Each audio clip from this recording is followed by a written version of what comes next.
Good afternoon, friends. Welcome back to Dream Big Today. My name's Debbie, and let's get started in Psalms. Today's reading in the One Year Bible is Psalms 35, verses 17 through 28.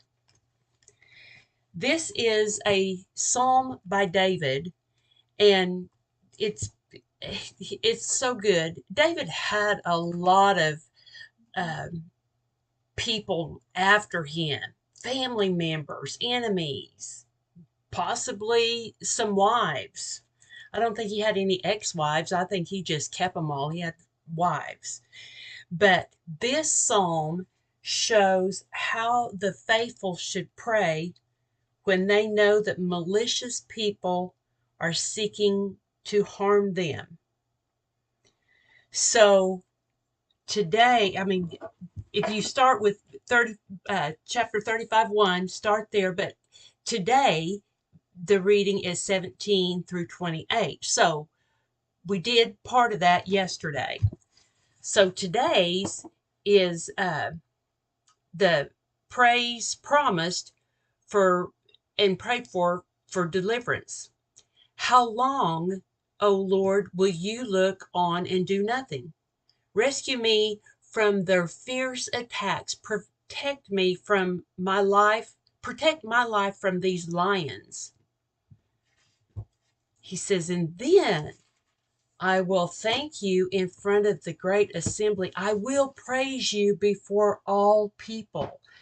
I circled, I will. David starts this uh, last part of this psalm, by making promises in verse 18. Then he wraps it up in verse 28, doing the same. Um, Let me look back over into my other. Oh, okay. So he he speaks honestly, and he begs him to rescue him in his distress, and he vows to give God the glory. Now I want to back up just for a minute and uh, read Romans 12:19. Beloved, do not avenge yourselves, but rather give place to wrath, for it is written, vengeance is mine, I will repay, says the Lord. So as we read through this, you'll see that he is openly talking to God about these people, and giving God, he's not wanting permission to take vengeance in his own self. He's pouring out his thoughts to God, I guess is what I'm trying to say. Um, Verse 19, don't let my treacherous enemies rejoice over my defeat. Don't let those who hate me without cause gloat over my sorrow. Now I want to read that out of a different translation. I've got the ESV here in front of me also.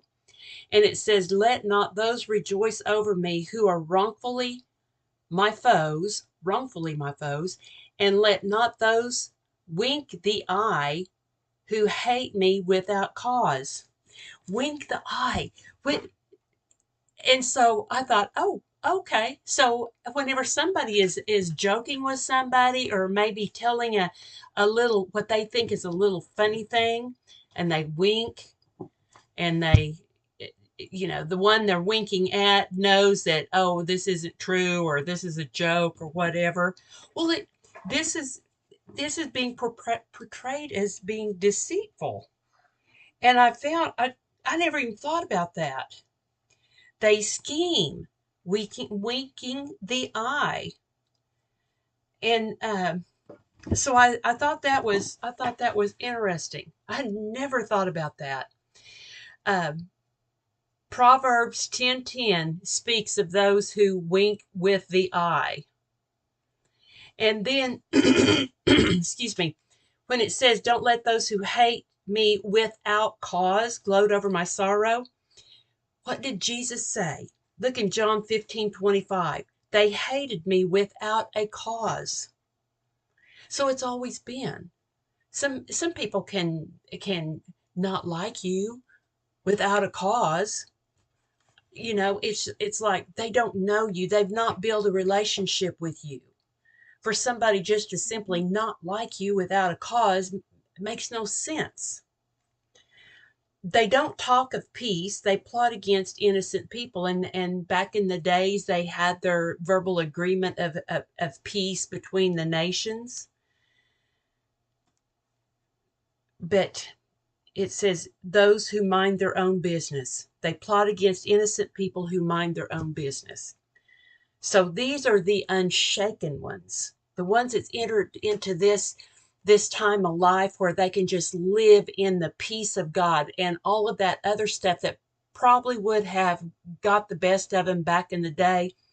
They know that God's got this. I don't have to worry about that. Vengeance is his. We'll just leave all that to God. And then verse 22, O Lord, you know all about this. Don't stay silent. Do not abandon me, O Lord. And then in 24, declare me not guilty, O Lord my God, for you give me justice. Do you see how 3 different times here, and then as you start scanning through the psalm, you're going to see it, but he uses 3 different names for the Lord.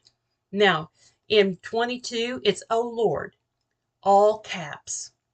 So, Lord with all caps translates to Yahweh, the covenant name of God.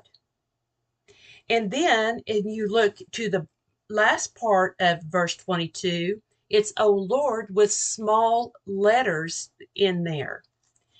And that, with the regular letters, translates to the Hebrew word of Adonai, the ancient word for Lord. And then on down in 24, he says, declare me not guilty, O Lord my God. So this translates to Elohim. Elohim, plural. It's a plural name for him.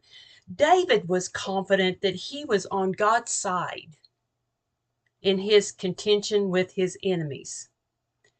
But I thought these little nuggets was pretty cool on how David prayed using the different words for the Lord that I would have never seen if I wouldn't have been studying and digging today.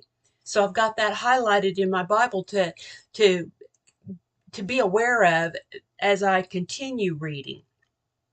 We get something new out of this every day, and whenever you can start using his name in situation, I love Jehovah Jireh, Jehovah Rapha, El Roi, the God who sees. And so, you know what? It changes things for me. He said, don't let them say, look, we got what we wanted. Now we will eat him alive. May those who rejoice at my troubles, don't you know there's people that do that? They're just waiting, they're watching, and whenever hard times comes, are they jumping in there to help? No, they're probably, maybe, I say probably, they may be rejoicing, laughing, thinking, oh, well, you get what you get. Verse 27, but give great joy to those who come to my defense. Let them continually say, great is the Lord, who delights in blessing his servant with peace. And then verse 28, then I will proclaim your justice and I will praise you all day long. See, he started saying, I will thank you in front of the assembly and praise you before all of the people. Now, then I will proclaim your justice and I will praise you. And that is in front of all the people and with all the people.